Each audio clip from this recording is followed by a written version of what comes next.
Hi friends, എല്ലാവർക്കും സുഖമല്ലേ? ഞാനിന്നിവിടെ നിറച്ച് പൊരിച്ച ചിക്കൻ്റെ ഒരു റെസിപ്പി ആയിട്ടാണ് വന്നിട്ടുള്ളത്. അപ്പോൾ നിറയ്ക്കാൻ വേണ്ടിയിട്ട് ഞാനിവിടെ യൂസ് ചെയ്തേക്കുന്നത് പുട്ടും സ്ക്രാമ്പിൾഡ് എഗ്ഗാണ്. അപ്പോൾ നമുക്കത് എങ്ങനെയാണ് ഉണ്ടാക്കാമെന്ന് നോക്കാം. ഇതിന് വേണ്ടിയിട്ട് ഒരു ഫുൾ ചിക്കന് നല്ല വൃത്തിയായിട്ട് കഴുകി ഉൾഭാഗമൊക്കെ വൃത്തിയാക്കി ക്ലീൻ ചെയ്തിട്ട് നമ്മൾ രണ്ട് സൈഡും ഒന്ന് വരഞ്ഞു കൊടുക്കുക. അതിനുശേഷം ഇതിലേക്ക് വേണ്ട മസാലകളൊക്കെ തയ്യാറാക്കാം. ഇതിലേക്ക് വേണ്ടിയിട്ട് ആദ്യം തന്നെ ഒരു ലെമണിൻ്റെ ജ്യൂസ് ഒഴിച്ചു കൊടുക്കുക. പിന്നെ 2 ടീസ്പൂണ് മുളക് പൊടി വേണം. പിന്നെ ഞാൻ ഇവിടെ മല്ലിപ്പൊടി എടുത്തിട്ടുണ്ട്. മല്ലിപ്പൊടി ടേസ്റ്റാണ് ഫ്രൈ ഉണ്ടാക്കുമ്പോൾ. 1/4 ടീസ്പൂൺ മല്ലിപ്പൊടി, 1/4 ടീസ്പൂണ് മഞ്ഞൾപ്പൊടി, 1/4 ടീസ്പൂൺ ഗരം മസാലപ്പൊടി, ഇഞ്ചി വെളുത്തുള്ളി പേസ്റ്റ്, ഉപ്പ് ആവശ്യത്തിന്, കറിവേപ്പില ഒരു തണ്ട്. ഇവയെല്ലാം ചേർത്ത് മിക്സാക്കി മാരിനേറ്റ് ചെയ്തിട്ട് 1 മണിക്കൂർ ചിക്കൻ ഫ്രിഡ്ജിൽ വെക്കാം. ഈ സമയത്ത് നമുക്ക് സ്റ്റഫ് ചെയ്യാനുള്ള സാധനങ്ങൾ തയ്യാറാക്കാം. അപ്പോൾ സ്ക്രാമ്പിൾഡ് എഗ്ഗിന് വേണ്ടിയിട്ട് ഞാനിവിടെ സബോള, ഇഞ്ചി ഒരു കഷ്ണം, പച്ചമുളക്, കറിവേപ്പില ഇവയെല്ലാം സ്ക്രാമ്പിൾഡ് എഗ്ഗിന് വേണ്ടിയിട്ട് ഞാനിവിടെ എടുത്തിട്ടുണ്ട്. 2 മുട്ട വേണം ഇതിന് വേണ്ടിയിട്ട്. അപ്പോൾ ഒരു പാന് അടുപ്പിൽ വെക്കുക. പാൻ ചൂടായി കഴിഞ്ഞാൽ 1 ടീസ്പൂൺ ഓയിൽ ഒഴിച്ചു കൊടുക്കുക.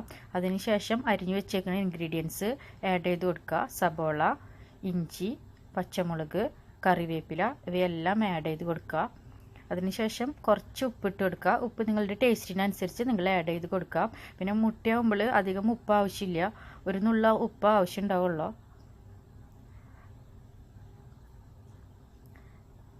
ഇതൊന്ന് വഴന്ന് വരുന്ന സമയത്ത് നമുക്ക് ഈ 2 മുട്ട ഇതിലേക്ക് ആഡ് ചെയ്ത് കൊടുക്കുക.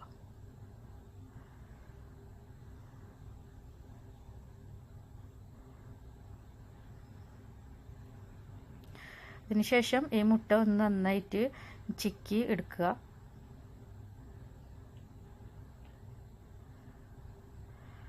അപ്പോൾ ഇവിടെ മുട്ട റെഡിയായി കഴിഞ്ഞിട്ടുണ്ടെങ്കിൽ ഇത് മാറ്റി വെക്കാം. എന്നിട്ട് നമുക്ക് പുട്ട് തയ്യാറാക്കാം.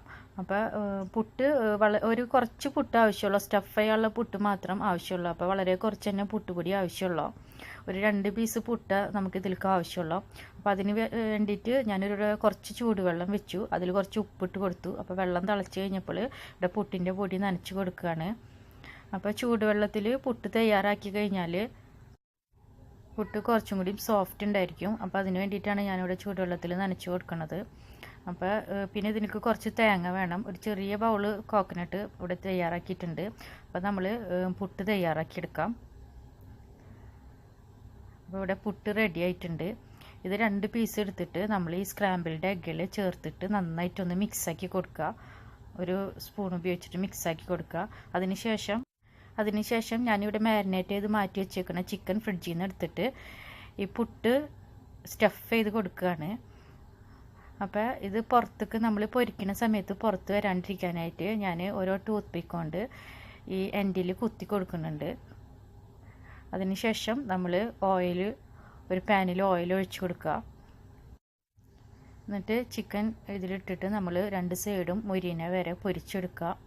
അപ്പോൾ ടൂത്ത് പിക്ക് കുത്തി കൊടുത്തത് കൊണ്ട് നമ്മൾ മറിച്ചിടുന്ന സമയത്തൊന്നും ഈ സ്റ്റഫ് ചെയ്ത പുട്ടൊന്നും പുറത്ത് പോരില്ല. അപ്പോൾ 2 സൈഡും മറിച്ചിട്ട് ഇപ്പോൾ ചിക്കൻ റെഡി ആയിട്ടുണ്ട്. അപ്പോൾ നിങ്ങൾ എല്ലാവരും ട്രൈ ചെയ്യണം. വീഡിയോ ഇഷ്ടമെങ്കിൽ സബ്സ്ക്രൈബ് ചെയ്യാൻ മറക്കരുത്. താങ്ക്സ്.